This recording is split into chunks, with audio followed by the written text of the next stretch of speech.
Sanbanan, welcome back to enye video. Ngiyabonga kakhulu for coming. Thank you so much. Thank you very much for uthando lwenu. Ngiyabonga kakhulu bafowethu 10,000 subscribers. Thank you so much. So mga baka subscribe, please do continue subscribing. Sasimshayele ya 10K. Ngijabule kakhulu bafowethu and ngiyazi guys, ngihlezi ngibonga ngaqedi. I am very happy and thank you very much. Ngizohlezi ngiappreciate ngaso sonke isikhathi. So yeah man, you guys, remember to like i-video nokuyishare kuyasiza kakhulu ukuze sikhule. So now kule video bengithanda ukuthi ke ngikhulume ngodaba lukaSnare. So I just watched izingane zesithembu I think this is season 3 episode 1. Konke engayithandisanga ngifuna ukuthi ke ngidlule kuyo kancane mayelana ngoSnare, alright? Siyazi ukuthi kuningi bafethu sesikuzwile ngoSnare lokho nalokho. Yeah, okay, sesiye sakhuluma ngakho kwadlula into zakudala vele. Sifuna ukuconcentrate kulezi zamanje. Yabo, you know why I'm saying that? Because there is a part where she says ukuthi yini wena baba uhlezi njalo u bring up into zakudala. So nami ngiyabaxeka, like I don't understand why they always bring the past to uSnare kunokuthi like ba concentrate on the now or the future, something angazi bafethu. So that is episode 1 yezingane zesithembu. Ngangishilo kini bafethu ngathi ingane zesithembu ziyeza, ingane zikaBaba Mseleku, the polygamist, the popular polygamist Baba Mseleku, abantwana bakhe baneshow yabo kuthiwa ke ingane zesithembu. Lo season 3 and episode 1 udlalile. So ngifuna ukukhuluma ke lapha ngodaba lukaSnare. Ikhona into engamphathanga kahle uSnare, ngiyambona lapha eyohlala ke noBaba Mseleku nomama Macele. Ufika lapha athi uzobonga kumama Macele for ukuthi amkhulisele uthando, okay?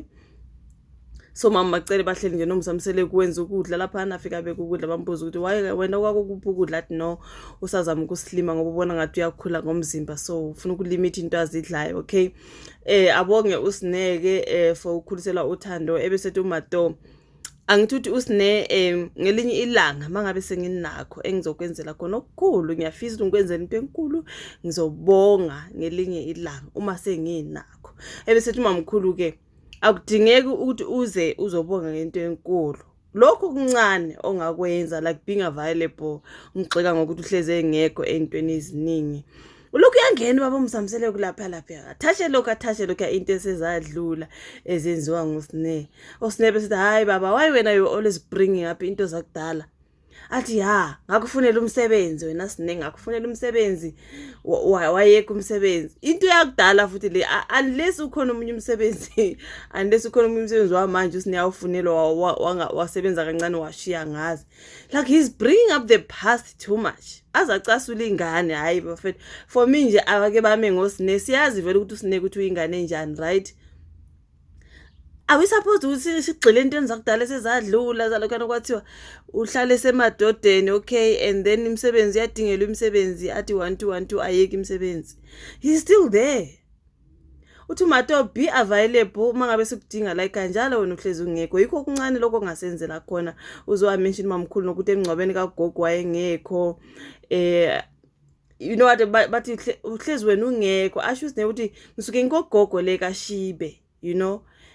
Uthi angazi kunesikhathi acela khona imali uSnare mhlambe kaShibe le kwakuhlanganiswa imali kaKhisimusi, maybe uSnare wacela imali ngapha. So baxeka lokho ukuthi uze wena uyofanele ukuthi ukoleke ngale kuzokwenza uKhisimusi. Why wawungekho la ekhaya?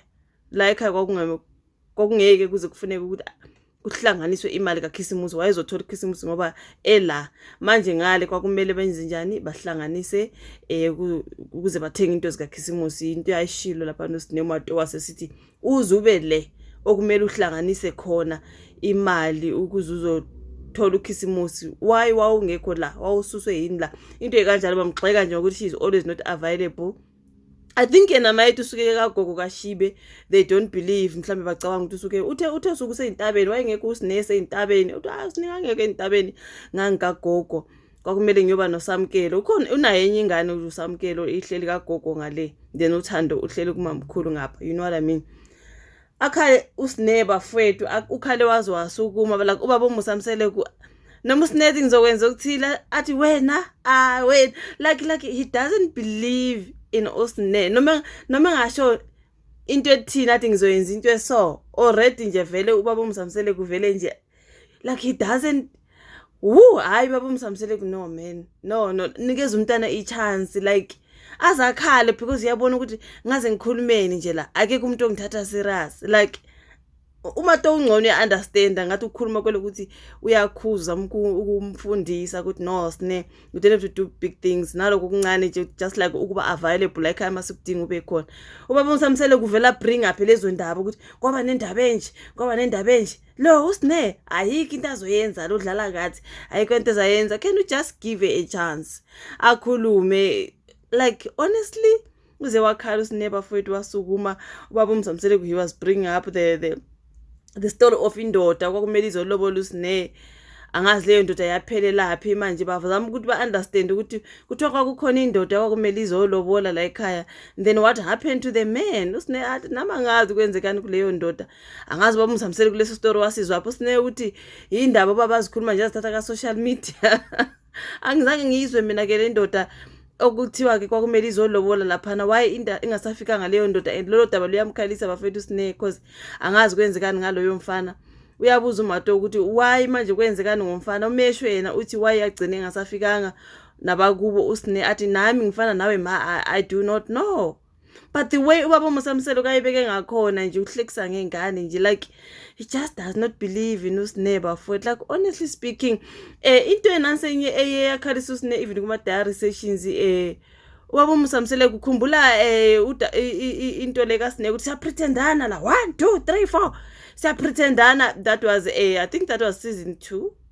Was it season 1 though? Season 2 khona lapho wezingane zisithembu babezikhiphile bephumile bese Sun City and then kula ke bathi behlele etafuleni usine wakhuluma ukuthi why angazi ukuthi why bengamthathi serious something like that. Angawayiphethe umese lapha esandleni bafethu. Wathi siyapretendana la 1 2 abakhomba kanje bakhomba ngombe. I think that was a knife. Ngoba uthi baba uMsamsele kuke manje wena ke izingane zami wawuzigwazelani lapha eSun City. The fact ukuthi uthe izingane zami wawufuna ukuzigwaza lapha eSun City, even for me I was like baba uMsamsele can you know how to talk at least akufunde nje ukukhuluma baba uMsamsele. You cannot be sitting with usine amgxeka ukuthi usine wayefuna ukugwaza ingane zakhe. Usine yena uyini kuyi that is the thing that broke usine wazathi kuma diary sessions angazi ukuthi mina ngiyona ingane yakhe yini mayizothi ngangifuna ukugwaza ingane zakhe. Uthi manje usazoba nazo yini lezi ingane zami angazi bekhuluma ngani ngezingane zesithembu ishow njengoba wawufuna ukuzigwaza lapha ngaseSun City umamkhulu wasesithi wayedakiwe umquestiona ukuthi why wena usine uphuza kakhulu ngabi nelimit. But usine kuma diary sessions uthi no ngangingadakiwe mina eSun City ngangingaphuzanga ngangikhuluma into esuka enhlizweni. Wayekhuluma nama siblings wakwazi wahlengezela inyembezi ethi siyapretendana nina nonke lenhleni angazi ukuthi bahleli behlekisa ngayo behleli bethini. Angithi I always say ukuthi ama siblings wakasine abamthathi serious abantwana bakubuka sine. And iqala nala kubazali azabe ngcono umamkhulu iqala nala kubazali especially yena ubaba uMsamsele akekho umuntu omthatha serious usine into ayishoyo into ayenzayo nobody takes it serious even ama siblings wakhe yikho wayebhizi ethi siya pretendana la you know what I mean athi thula wena thula ungakhulumi wena nawe I think she was holding a knife so yilapho ubaba uMsamsele athi ingane zami njengoba wawuziphathela message that thing broke usine. For the fact that ubaba ahlale nami athi mina ngangiphathela ingane zakhe ummese as if mina I am not one of his children. Bekunani ukuthi ubaba uMsamsele athi kanti manje abafowenu njengoba wabaphathela ummese laphana wawuzama ukuthini manje nisazohlala nonke nihlalisane nikhulumisane kahle without you being violent or something. You know what I mean? Umezothi izingane zami lezo wawuziphathela ummese. Usine kwafanele ukuthi athi hayi ngisazoyilungisa le mhlambe ngizokhuluma nabo. Like izingane zami like what is she to you ubaba uMsamsele ukukhuluma akakwazi. He was just supposed to say njengoba wawuphathela abafowenu ummese sine. You know what I mean? What did that mean? Hayi ukuthi izingane zami iyamdabula le nto usine bafowethu wakhala wathi angazi ukuthi mina ngiyona ingane yakhe yini njengoba ke entshela ngeingane zakhe. It's so sad man. I feel like they always ambushing usine man. into zakudala ngezakudala zadlula bafowethu. Ubaba uMzamsele is wrong, ngiyamgxeka mina for lokho. Nakwaleyo ndoda nje leyo njengoba uSinethi udaba lolwalithatha ka-social media, which man was that okumele azolobola uSine bafowethu? Mina ke lwangidlula lolo daba, angizange ngilibone, angizange ngiluzwe. Kuthiwa ikhona intombazana ke angazi yayiclose nobani ke yathatha udaba yaletha ka-social media ukuthi uSine is going to be lobolati. Leyo ndoda yagcina ingafikile. Uzama ukubuza ke manje umamkhulu sesukume wahamba kubaba uMzamsele kuSine uthi no akahambe nje ngoba vele ayikho vele into azoyithatha serious ezophuma emlonyeni kaSine. He always want ukugxeka, uyagxeka njalo baba uMzamsele. Nikeza ingane ichance ikhulume.